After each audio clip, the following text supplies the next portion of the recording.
Aku ingin dikenal, fa khalaqtul khalqa, aku ciptakanlah makhluk. Siapa makhluk pertama? Allah ciptakanlah apa yang kita sebut dengan tiupan pertamanya. Allah meniup. Ini jangan salah faham. Ini contoh ayatnya.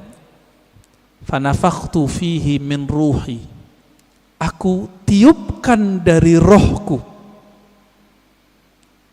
Allah menyebut zatnya, rohnya. Maka Allah menamakan zatnya dengan roh, ruh. Hembusannya itu menjadilah apa yang kita sebut sekarang dengan Nur Muhammad sallallahu alaihi wasallam. Tapi sebelum Nur Muhammad, Allah itu mengenalkan dirinya bahwa dialah Ahad. Qul huwallahu ahad. Jadi hadis kalam ilhami tadi semuanya ada di surat Al-Ikhlas ketika Allah mengatakan Qul huwa. Kenapa bukan Allah dulu tapi huwa dulu? Dalam tradisi bahasa Arab, kata yang zahir mesti lebih awal daripada kata ganti. Huwa artinya dia. Apa arti dia? Ini kata ganti. Allah nama yang zahir. Oleh karena itu Imam Abdul Qahir Al-Baghdadi, Imam Ahlus Sunnah mengatakan, kalau ayat ini dimulai dari huwa, bukan Allah, seperti ayat kursi Allahu la ilaha illa hu, berarti huwa itu bukan nama ganti. Huwa itu adalah nama asli Allah Subhanahu wa ta'ala. Disebut nama zahir juga Pak, nama yang nyata. Huwa itu bahasa Arab artinya dia. Bapak kalau sebut dia dalam bahasa kita, maknanya mirip dalam bahasa Arab. Saya bilang dia, orangnya tampak enggak oleh mata? Ya. Tadi saya ngobrol sama beliau nih. Kita cerita tentang Habib Qais, beliau khutbah. Kelihatan enggak sekarang orangnya? Enggak, berarti tidak terlihat oleh fisik. Maksud dari kata dia, Allah itu tidak bisa dicapai oleh pandangan fisik, pendengaran fisik, semua yang berkaitan dengan indrawi. Itulah makna huwa. Oleh karena itu ulama kita yang ahli qalbu sepakat huwa nama Allah. Jadi jangan heran nanti ketemu kiai-kiai Betawi lama, kiai-kiai Banten, kiai-kiai Jawa lama, kiai-kiai Sumatera, mereka berzikir hu Allah. Ya, hu itu surat Al-Ikhlas itu Pak. Bukan bid'ah, diambil ayat itu huwallah. Bid'ah enggak tuh? Ngambil dari surah Al-Ikhlas kok. Ya, kalau ada sahabat kita yang mengatakan bid'ah, mungkin pensyarahan ini belum sampai kepada beliau.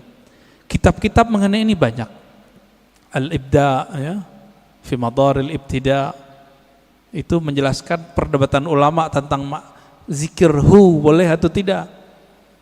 Setelah dibid'ahkan oleh Ibnu Taimiyah, dibalas oleh yang lebih senior oleh Ibnu Taimiyah, namanya Ibnu Athaillah Sekandari. Finalnya itu boleh, bahkan disyariatkan, masyru', begitu bahasa Arabnya. Jadi jangan terjebak di situ. Huwa itulah yang disebut kanzan makhfiyan, perbendaharaan yang tersembunyi. Coba lihat Bapak Saudara amakan Allah. Allah itu dalam surat Thaha berkata kepada Sayyidina Musa, "Hei Musa, innani anallah." Masih ingat? Ayat 14. Surat 20 ayat 14. Innani anallah. Sesungguhnya akulah Allah.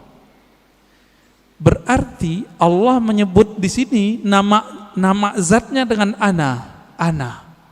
Sesungguhnya akulah Allah. Maka Nabi Musa diperkenalkan oleh Allah dengan nama yang baru, Allah. Itu sebabnya orang-orang Yahudi memanggil Allah itu dengan panggilan El. Allah itu bahasa Arab, Pak. Dalam bahasa Ibrani, El. Siapa yang menjelaskan ini?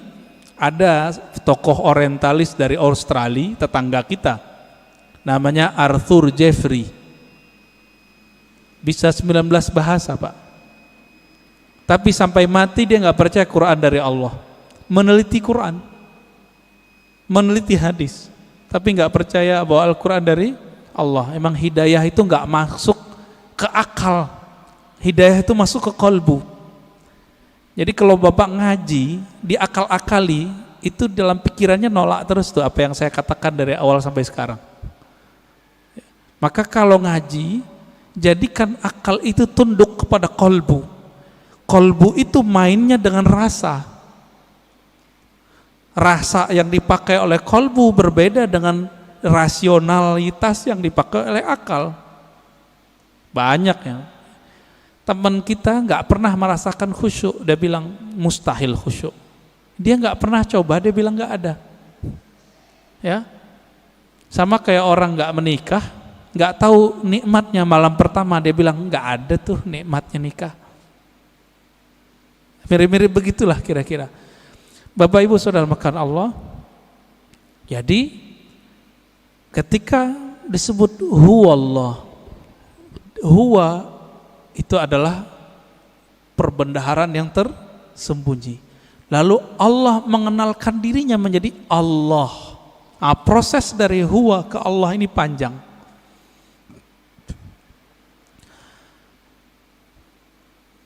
Karena Allah ingin dikenal, maka Allah meniupkan dari ruhnya. Tiupan inilah yang disebut dengan tiupan yang bernama Ahmad. Ya, Ahmad itu cahaya yang terpancar darinya disebut cahaya Nur Muhammad. Begitu ulama kita menjelaskannya. Inti dari Ahmad itu adalah nurnya. Maka sebagaimana disebutkan dalam hadis Imam Bukhari, innallaha yanzuru ila qulubikum. Allah memandang ke sentral jiwamu. Apa sentral jiwamu? Yaitu qalbu. Qalbunya Ahmad adalah Nur Muhammad. Maka Allah pandanglah nur itu. Pernah enggak Bapak Ibu saudara makan Allah, waktu dulu kita sekolah, kita dipelototin oleh guru kita? Keringetan enggak? Keringetan ya? Atau kita baru jatuh cinta dengan seseorang, terus kita dipelototin nama dia, beradu mata, keringat dingin, Pak. Yang pernah jatuh cinta, ya, mau jatuh cinta lagi nggak, Pak? Ya, jatuh cinta tuh enak tapi capek, ya, capek di jantung itu, deg-degan terus, ya. Tapi enak, Pak ya. Kayaknya mau coba lagi nih. Berkeringat. Maka di saat Allah Subhanahu wa taala, sang pemilik ruh, sang peniup, memandang kepada hasil tiupannya yang bernama nur itu, berkeringatlah nur itu, meneteslah dari nur itu yang disebut 124.000 tetesan. Itulah rahasianya, filosofinya, hikmahnya, kenapa jumlah para nabi dan rasul 124.000. Hadis Imam Al-Hakim juga itu. Kok bisa 124.000? Ya ini dalilnya. Dalil rohaninya, dalil zauk qalbiyahnya. Yang Allah pandang apa? Nur Muhammad sallallahu alaihi wasallam. Yang itu yang Nabi Muhammad sallallahu alaihi wasallam mengatakan, kuntu nabiyan, aku sudah diangkat jadi nabi. Sudah dipandang oleh Allah. Itulah kenabian beliau. Inilah yang dikatakan beliau, aku sudah jadi nabi sebelum Nabi Adam. Inilah kata-kata dari Allah SWT, tidaklah aku utus engkau Muhammad kecuali rahmat untuk sekalian alam. Alam pertama itulah bernama alam, ya, tetesan itu, alam nur itu. Dan kabar gembiranya Bapak Ibu yang melakukan Allah, saudara, semoga kita termasuk bagian ini ya.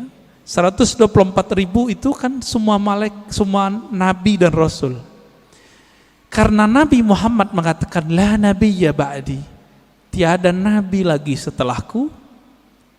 124.000 itu masih ada enggak? Masih. Tapi pangkatnya sekarang bukan seorang nabi. Pangkatnya adalah seorang wali. Ala inna awliya Allah la khaufun alaihim wala hum yahzanun. Tapi qalbunya itu warisan dari qalbunya para nabi. Inilah makna hadis al ulama warasatul anbiya. Ulama itu mewarisi nabi.